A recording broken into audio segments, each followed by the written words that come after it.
Indian coast guard का form आ चुका है। आइए बताते हैं फुल फिलअप करके कैसे होगा। ऑनलाइन फॉर्म कैसे फिल करेंगे स्टेप बाय स्टेप मैं आपको जो एक लाइव फॉर्म फिल करके बताऊंगा, ताकि आपको फॉर्म फिल करने में किसी प्रकार की मिस्टेक ना हो। अगर आप जो है 10वीं सिर्फ पास हैं, 10वीं तक ही आपने पढ़ा हुआ है, तो आप जो है डीबी के लिए, डोमेस्टिक ब्रांच के लिए फॉर्म को अप्लाई कर सकते हैं, जिसमें आपको 40 पदों पे नाविक डीवी की वैकेंसी निकालेगी। अगर आप 12th तक पढ़े हुए हैं तो नाविक जीडी एज वेल एज नाविक डीवी दोनों के लिए भी अप्लाई कर सकते हैं, जिसमें आपका 260 ये और 40 वैकेंसी ये हो जाएगी। तो इस तरह से वैकेंसी आपकी निकाली गई है और इसमें सिर्फ और सिर्फ मेल कैंडिडेट फॉर्म को अप्लाई करेंगे। इसका आवेदन जो है स्टार्ट है, जिसका जो लास्ट डेट है फॉर्म भरने का वो है 25 फरवरी 2025 तक। रात को 11:30 बजे तक आप फॉर्म को अप्लाई कर सकते हैं। सबसे फास्ट जो है चयन प्रोसेस होता है। इसमें आपको कोई भी फॉर्म को लटकाया नहीं जाता है, कोई धांधली का शिकार नहीं होगा। इस वैकेंसी में सब कोई जो है यहाँ पे प्रॉपर जो है निगरानी में जो है सिलेक्शन होता है और बहुत जल्दी आपका चयन यहाँ पे हो जाता है। अगर आपको अर्जेंट बेसिस पे जॉब चाहिए, वो भी सरकारी अच्छी क्वालिटी की, तो ये सबसे बेस्ट जॉब होती है 10वीं 12वीं पास पे। बहुत ही शानदार भर्ती है। चलिए समझते हैं कैसे आपको फॉर्म को अप्लाई करना है। एक एक जो है प्रोसेस को हम आपको बताएंगे फॉर्म भरने का। देखिए फॉर्म भरने का जो ऑफिशियल वेबसाइट है ये आपको मिल जाएगा इंडियन कोस्ट गार्ड। यहाँ पे आप देखेंगे इनरोलमेंट पर्सनल CGEPT 02/2025, ये आपका जो है एडवर्टाइजमेंट नंबर। इस पे क्लिक करेंगे, सीधे आपका ये वाला पेज ओपन हो जाएगा और यहीं से आपको फॉर्म को अप्लाई करना है। और अगर आप फॉर्म भरना चाहते हैं तो मैंने एक आपको लिंक भी डिस्क्रिप्शन बॉक्स में दे दिया है, वहां से भी आप इस वेबसाइट पर आ सकते हैं, जो freejobguru.com का ऑफिशियल साइट है। आप गूगल में भी सर्च कर सकते हैं, freejobguru.com आपको मिल जाएगा। चलिए यहाँ पे आपको क्रिएट अकाउंट पे क्लिक करना है। पहले आपको अकाउंट बनाना होगा। भले आप पहले फॉर्म भरे हुआ नंबर, उससे कोई मतलब नहीं, नया हो या पुराना बंदा हो, आपको अकाउंट बनाना पड़ेगा। यहाँ पे अपना जो है नाम लिखेंगे, या फादर नेम या मदर नेम, या नेशनलिटी बताना है, या जेंडर बताना है, यहाँ पे email ID, confirm email ID, यहाँ मोबाइल नंबर, और यहाँ पे जनरेट OTP पे क्लिक करेंगे तो आपके मोबाइल पे OTP जाएगा और ईमेल पे भी OTP जाएगा। मोबाइल वाला OTP इस बॉक्स में, ईमेल वाला OTP इस बॉक्स में लिखेंगे।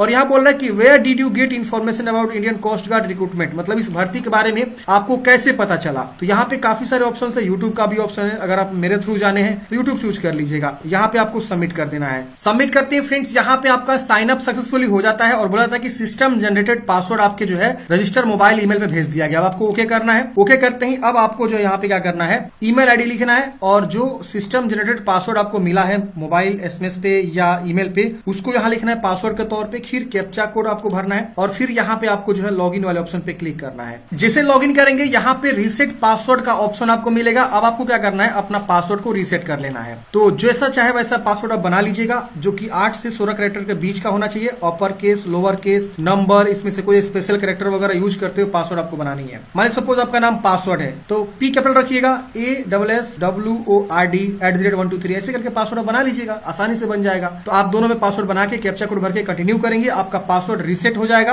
अब आपको जब भी फ्यूचर में लॉगिन करना होगा तो सिस्टम जनरेटेड जो पासवर्ड मिला है मेल पे, उससे नहीं लॉगिन करना होगा। आप अपना ईमेल आईडी और जो अभी आपने यहाँ पे पासवर्ड बना रहे हैं उससे आपको फ्यूचर में लॉगिन करना होगा। जैसे पासवर्ड चेंज करेंगे, ओके करेंगे, अब आप सीधे डैशबोर्ड पे आ जाएंगे। अब यहाँ पे आपको एडवर्टाइजमेंट जो है देखने का ऑप्शन मिलता है। आप यहाँ पे क्लिक करके एडवर्टाइजमेंट को एक बार अच्छे से रीड कर लीजिएगा फॉर्म भरने से पहले। यहाँ पे आपको जो है नीचे में इस तरह से एग्री करना है और यहाँ पे आपको सबमिट करना है। अब यहाँ पे आप देखेंगे तो आपका फॉर्म जो स्टार्ट हो जाएगा। अब यहाँ पे आप देखेंगे तो अब यहाँ पे आपका पर्सनल इन्फॉर्मेशन सबसे पहले आपसे पूछेगा। तो यहाँ पे आप अपना सेकेंडरी ऑप्शनल ईमेल आईडी देना चाहते हैं दीजिए, वरना से छोड़ दीजिएगा, ये मैंडेटरी नहीं है। सेकेंडरी मोबाइल नंबर देना चाहते हैं, अल्टरनेट ईमेल मोबाइल नंबर, तो आप दीजिएगा, वरना से आप छोड़ दीजिएगा। यहाँ पे आप मैरिड है कि अनमैरिड है, यहाँ पे आपको बताना होगा। यहाँ पे आपका जो है कुछ जानकारी शो करे, जैसे कि आपका नाम, फादर नेम, मदर नेम, ये सब जानकारी आपका शो करेगा, मोबाइल ईमेल। नीचे आएंगे, यहाँ पूछेगा कि do you have Aadhaar card, आपके पास आधार कार्ड है तो आप यहाँ पे यस करेंगे और आधार यहाँ पे संख्या लिख देना है और दोबारा आधार संख्या को यहाँ पे लिख देना है 12 डिजिट का। फिर इसको डिक्लेयर करना है। आपके पास आधार संख्या नहीं तो नो भी कर सकते हैं और यहाँ से इसके उपलक्ष्य में दूसरा आईडी प्रूफ देना, वैसे पेन, वोटर, पासपोर्ट जो भी देना चाहते हैं उसका पेन संख्या यहाँ पे दोनों में लिख देंगे। Name as on ID card आपको लिखना होगा, अपना नाम लिखना होगा। फिर जो है बॉडी का पहचान, जैसे तिल का निशान, कटा का निशान, जला का निशान, बॉडी 2 यहाँ पे आपको पहचान देना है, जैसे तिल का निशान, कटा का निशान, जला का निशान, कुछ भी हो सकता है। नहीं है तो नो मार्क भी आप लिख सकते हैं। यहाँ पे कैंडिडेट्स का कैटेगरी क्या है, आप जनरल से हैं या यहाँ पे आपका OBC कैटेगरी है। आप देखिए यहाँ पे लिख रहा है कि अगर आप OBC से आते हैं तो creamy layer are not apply as unreserve category. तो अगर आप ओबीसी आएंगे तो अपना जो है क्रीमी लेयर सर्टिफिकेट जो होता है, non creamy layer sorry NCL जिसको बोलते हैं वो बनवा लीजिएगा। एनसीएल के अंतर्गत कौन आता है? जिनकी फैमिली इनकम 8 लाख से कम है, और ये होना चाहिए बताया कि validate of OBC NCL has to at least up to 31 दिसंबर 2025। 31 दिसंबर 2025 तक आपका ये वैलिड होना चाहिए। तो लेटेस्ट वाला ही बनवाइएगा, क्योंकि लेटेस्ट वाला ही वैलिड होगा 1 साल के लिए, उसके बाद वो एक्सपायर हो जाता है। हर एक ओबीसी एनसीएल ईडब्ल्यूएस 1 साल तक वैलिड मानी जाती है। कास्ट सर्टिफिकेट जो होता है वो अलग होता है, वो आपका जो है सालों साल वैलिडिटी होगा,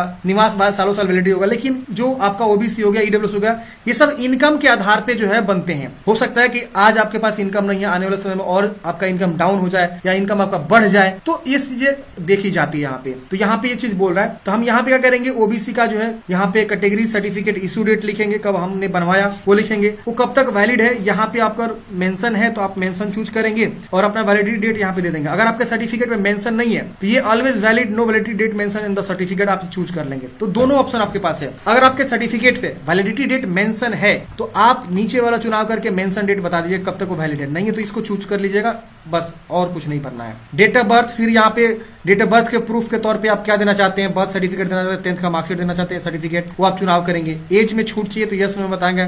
फी वेवर आपका ऑटोमेटिक रहेगा, यस में आपको कुछ नहीं करना है। यहाँ पे इंप्लॉयमेंट टाइप, इसमें से अगर आप इंप्लॉई हैं जैसे कि गवर्नमेंट सेक्टर के employee, unemployed, private sector employee, ICG personal, तो चूज करेंगे, वरना अनएम्प्लॉयड चूज कर लेंगे। यहाँ पे आईडी प्रूफ आपको यहाँ पे देना, जैसे हमने पैन कार्ड चूज किया तो पैन कार्ड, आधार कार्ड चूज करेंगे तो आधार कार्ड, जैसे हमने यहाँ पे आधार कार्ड जो है यहाँ पे अगर हम चूज करते हैं कि हमारे पास आधार कार्ड है तो यस करेंगे और आधार संख्या लिख के, और यहाँ पे देखिए नीचे में आपको आधार कार्ड आएगा अपलोड करने के लिए। यहाँ पे आपको डेट ऑफ बर्थ के प्रूफ के तौर पे आपको जो है यहाँ पे 10th का मार्कशीट या बर्थ सर्टिफिकेट कोई भी आप यहाँ पे अपलोड कर सकते हैं। तो यहाँ पे जो आप यहाँ चुनाव करेंगे proof of date of birth में, वही जानकारी यहाँ पे आपको अपलोड करना है, उसका फोटो कॉपी, और 50 से 150 के बीच होना चाहिए। जेपीजी फॉर्मेट में आपको मांगा गया है, ठीक है ना। तो यहाँ पे आपको सही से जो है अपलोड करना है, और यहाँ पे आप इस तरह से फॉर्म भर के उसके बाद से आपको यहाँ पे सेव कर देना है। जैसे सेव कर देंगे फ्रेंड्स, आपका डाटा सेव हो जाएगा। अब यहाँ पे आपसे पूछेगा किसके लिए फॉर्म भरना चाहते हैं, नाविक यानी डोमेस्टिक ब्रांच के लिए या जो है नाविक जीडी जनरल ड्यूटी के लिए। तो जो भी आप फॉर्म भरना चाहते हैं उसका आप यहाँ पे चुनाव करेंगे। मान लिया हम ये भरना चाहते हैं और ये या तो ये भरना चाहते हैं, कोई एक आप भरना चाहते हैं तो आप यहाँ पे क्या करेंगे, इसका चुनाव करके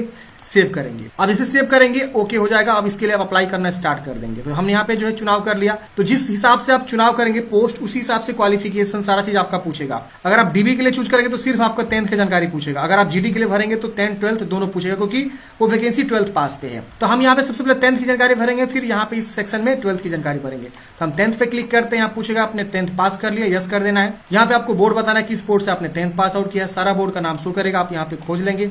सही से देखिए सारा बोर्ड यहाँ पे आपका आ रहा है। इसकी वजह से आपको यहाँ पे 10th का सर्टिफिकेट नंबर, जो भी आपका सर्टिफिकेट नंबर यहाँ पे लिख दीजिएगा। यहाँ पे परसेंटेज है, सीजीपी है, ग्रेड है, जो है आप उसका चुनाव करेंगे। उसके अकॉर्डिंग यहाँ पे आपको जो है बोलेगा हाउ मेनी सब्जेक्ट, कितना सब्जेक्ट आपका 10th में, ये आपको बता देना है। यहाँ पे पासिंग ईयर क्या है आपका 10th का, वो आपको यहाँ पे बता देना है। और एडिशनल कोई मार्कशीट है तो यस करेंगे, वरना नो कर दीजिएगा। और उसके बाद यहाँ पे ऐड सब्जेक्ट पे क्लिक करना है और सभी सब्जेक्ट का नाम को ऐड करना है। पहले आप हिंदी ऐड करिएगा, मान लीजिए सपोज आपने हिंदी पढ़ा हुआ है।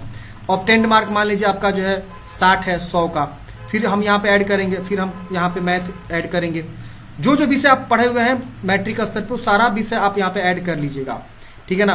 तो जो एक्स्ट्रा सब्जेक्ट होता है ना उसको छोड़ के 5 ही विषय होता है आपका, क्योंकि हमने ऊपर में 5 विषय यहाँ पे चूज किया हुआ है। How many subject were there in the class 10th, तो हमने यहाँ पे 5 यहाँ पे ऐड कर लेंगे। फिर यहाँ पे हम जो है संस्कृत, सोशल साइंस, जो भी हमने विषय पढ़ा हुआ है हम यहाँ पे ऐड करके और सेव कर देंगे। ये डाटा सेव हो जाएगा। उसके बाद हम 12th वाले पे आ जाएंगे, 12th क्वालिफिकेशन पे। अब यहाँ पूछेगा आपने 12th पास कर लिया, यस कर देंगे। यहाँ पे आपको बोर्ड चूज करना है, सारा बोर्ड आपको मिल जाता है यहाँ पे। फिर सर्टिफिकेट नंबर, देखिए कई सारे जगहों पे सर्टिफिकेट नंबर मेंशन नहीं होता है मार्कशीट के ऊपर, तो आपको कॉर्नर पे मार्कशीट पे ना राइट हैंड साइड में कॉर्नर पे या नीचे में जो है कॉर्नर पे आपको देखने को मिलता है सीरियल नंबर या कोई ना कोई नंबर मिलता है। वो नंबर एग्जैक्ट लिख दीजिएगा, क्योंकि जब आपका डीबी होता है ना तो वही नंबर सेम से मैच कराया जाता है। अगर सही होता है तो ही आपका डीबी कंप्लीट हो पाता है। वही परसेंटेज है कि सीजीपी है, पासिंग ईयर क्या है, और एडिशनल कोई मार्कशीट है तो यस करेंगे, वरना नो करेंगे। और सब्जेक्ट कितना था आपका उसको आप यहाँ पे मेंशन कर देंगे। और जैसे कि मैंने बताया फ्रेंड्स 12th में फिजिक्स और मैथ दोनों मैंडेटरी है, तभी आप जीडी के लिए अप्लाई कर सकते हैं। तो फिजिक्स मैथ ऑलरेडी यहाँ पे ऐड है। अब आपको यहाँ पे दूसरा कौन सा विषय आपने पढ़ा हुआ है वो आप यहाँ ऐड कर देंगे। फिर यहाँ पे आपको जो है केमिस्ट्री हमने ऐड कर दिया, फिर हम यहाँ पे हिंदी ऐड कर देंगे, फिर यहाँ पे हम जो है अंग्रेजी ऐड कर देंगे, और यहाँ पे हम जो है सबका जो है मार्क्स को भर देंगे, जो जो मार्क्स कितना में कितना आपको मिला हुआ, उसको बाद से यहाँ पे सेव कर देंगे। सेव करते ही दोनों डाटा आपका जो है सेव हो जाएगा। अब अगले स्टेप में आता है फ्रेंड्स, यहाँ पे आपको एड्रेस भरने के लिए, तो आपको परमानेंट एड्रेस भरना है सबसे ऊपर में, फिर नीचे में आपको जो है यहाँ पे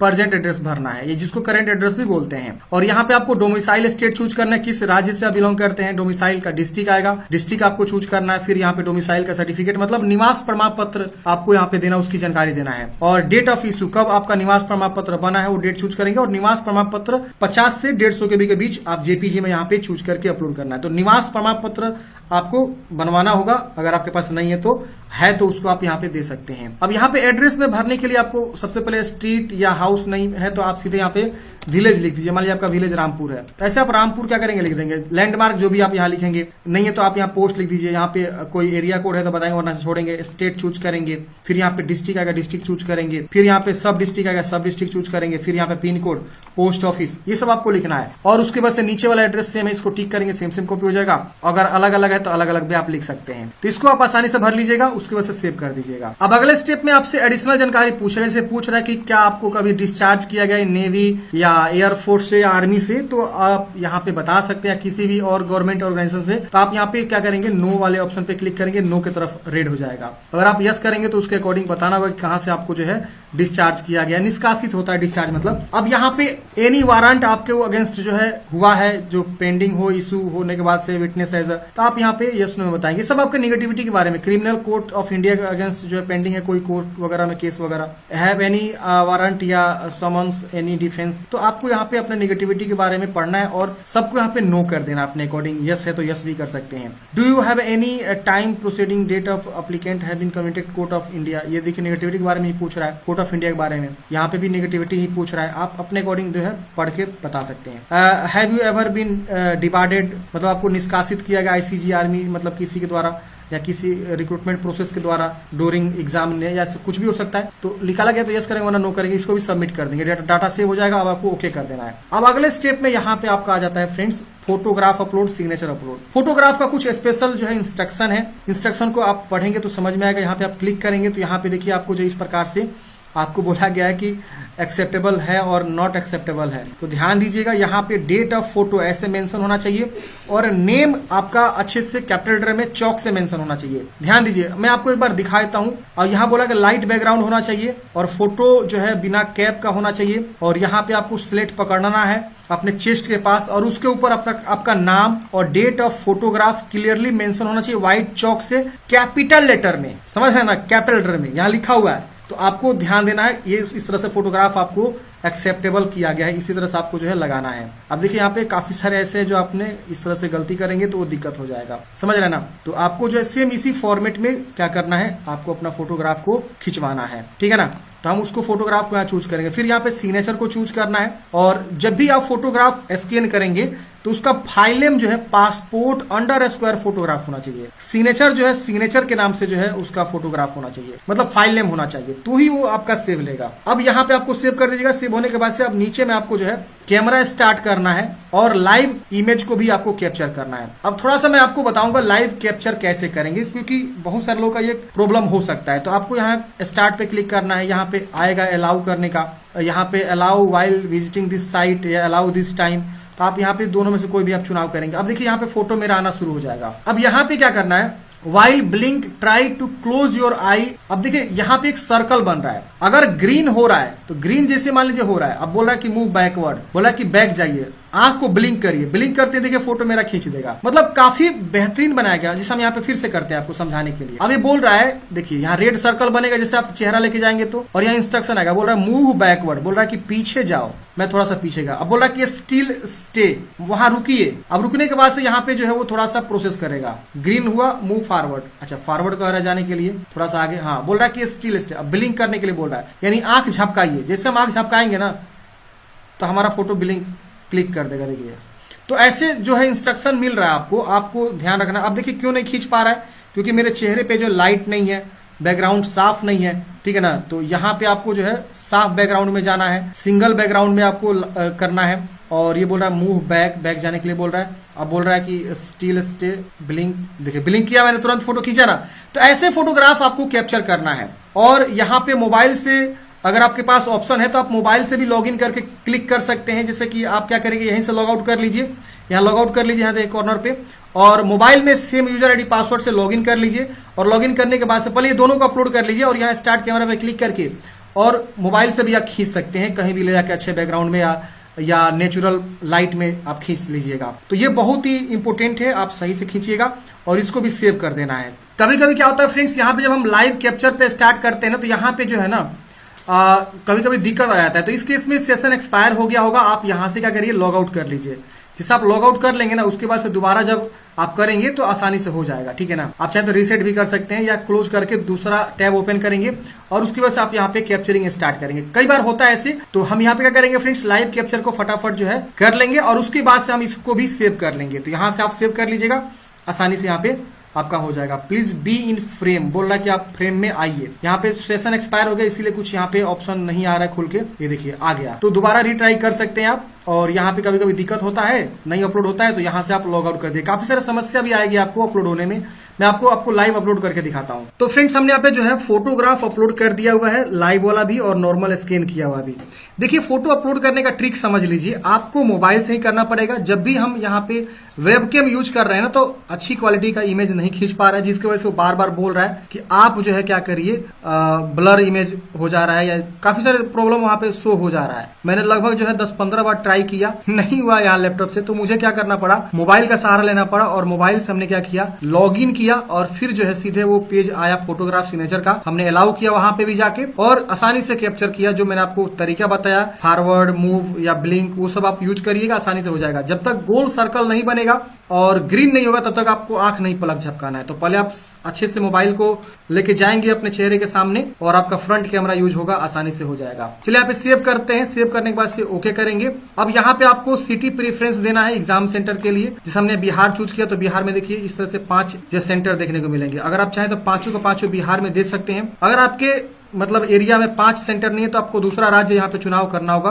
तो अपने अकॉर्डिंग भी आप यहाँ पे चुनाव कर सकते हैं। जैसे मान लीजिए महाराष्ट्र में यहाँ पे बहुत सारा है, इसके अलावा केरला में देखेंगे तो आपको बहुत सारा यहाँ पे एग्जाम सेंटर 3 ही दिया हुआ है। तो 5 आपको चूज करना है, तो दूसरा सिटी आपको चूज करना होगा, दूसरा स्टेट चूज करके। चलिए इसे करते हैं सेव। अब यहाँ पे आपका जो है ये भी सेव हो जाएगा। अब आपको दूसरे स्टेज एग्जामिनेशन का प्रेफरेंस देना होगा 5। अब इसमें देखेंगे तो ये सिटी का नाम डायरेक्ट आया हुआ है, स्टेट नहीं आया हुआ है। तो इसमें से सिटी आप कहाँ रखना चाहते हैं, अपना पहला, दूसरा, तीसरा, ऐसे करके आप जो यहाँ पे चुनाव कर सकते हैं। एक चीज को 2 बार नहीं चूज कर सकते हैं, 5 अलग अलग होना चाहिए। अब यहाँ पे हम जो है ये चूज करके सेव कर देंगे, ये भी डाटा सेव हो जाएगा, ओके कर देंगे। अब हमारा आता है फ्रेंड्स इस तरह से सारी जानकारी कि आप एक बार अच्छे से वेरीफाई करिए कि हाँ सारा जानकारी सही है। जैसे आप देखेंगे तो यहाँ पे पर्सनल इन्फॉर्मेशन, पोस्ट सिलेक्शन, सारा चीज यहाँ आ जाएगा। अगर लग रहा है आपको कि एडिट करना है, तो आप यहाँ क्लिक करके एडिट कर सकते हैं। जैसे कि मान लीजिए आपको एडिट करना है एडिशनल डिटेल्स में, तो इस पे क्लिक करेंगे, सिर्फ वही वाला जानकारी खुलेगा। अगर आपको गलत लग रहा है तो उसको सुधार कर लीजिएगा और फिर यहाँ पे सबमिट कर लीजिएगा। नहीं गलती है तो सीधे आप फिर से आ जाएंगे कहाँ पे, यहाँ पे प्रीव्यू वाले ऑप्शन पे, ठीक है ना। अब देखिए प्रीव्यू वाला ऑप्शन फिर से हमारा आ गया।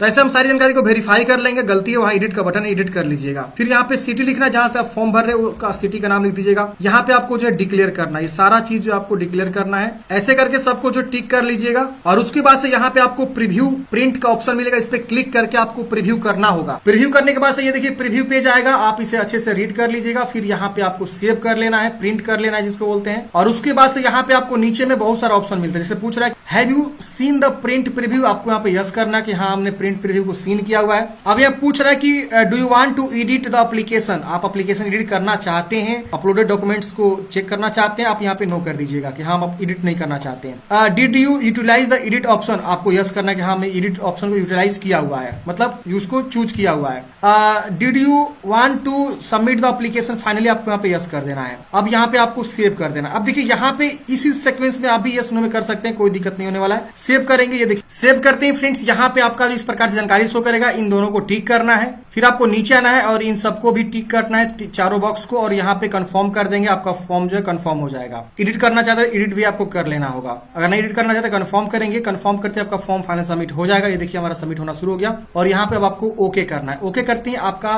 एप्लीकेशन फी जो है अगला स्टेप वो आपको जो है अब आएगा। तो अब यहाँ पे देखिए इस प्रकार से अगर नीचे में एक फाइनल सबमिट का बटन मिल रहा है, हम इसको फिर से क्लिक करेंगे। अब जैसे तक क्लिक नहीं करेंगे सबमिट नहीं हुआ था। अब यहाँ पे देखिए कि हमारा फी जो है माफ है, जिसकी वजह से यहाँ पे बोल रहा है कि आपका फी माफ होने की वजह से जो है आपका फाइनल सबमिट हो चुका है। अब आपको यहाँ पे डाउनलोड एप्लीकेशन फॉर्म का ऑप्शन मिलता है, व्यू एप्लीकेशन फॉर्म पे क्लिक करके आप इसे डाउनलोड कर सकते हैं। अगर मान लीजिए सपोज आप जो है जनरल ओबीसी ईडब्ल्यू से आएंगे तो आपको फी जमा करना होता है, उसके बाद से आपका फाइनल प्रिंट आउट निकल पाता है। तो इस तरह से फ्रेंड्स हमने बात बात किया कि किस प्रकार से आपको जो इंडियन कोस्ट गार्ड, नाविक, जीडी और डीवी के लिए फॉर्म को अप्लाई करना है। आपके मन में कोई भी डाउट्स है, कमेंट बॉक्स में पूछ लीजिएगा फ्रेंड्स। मिलते हैं किसी नेक्स्ट वीडियो में। जय हिंद, आपका दिन शुभ हो।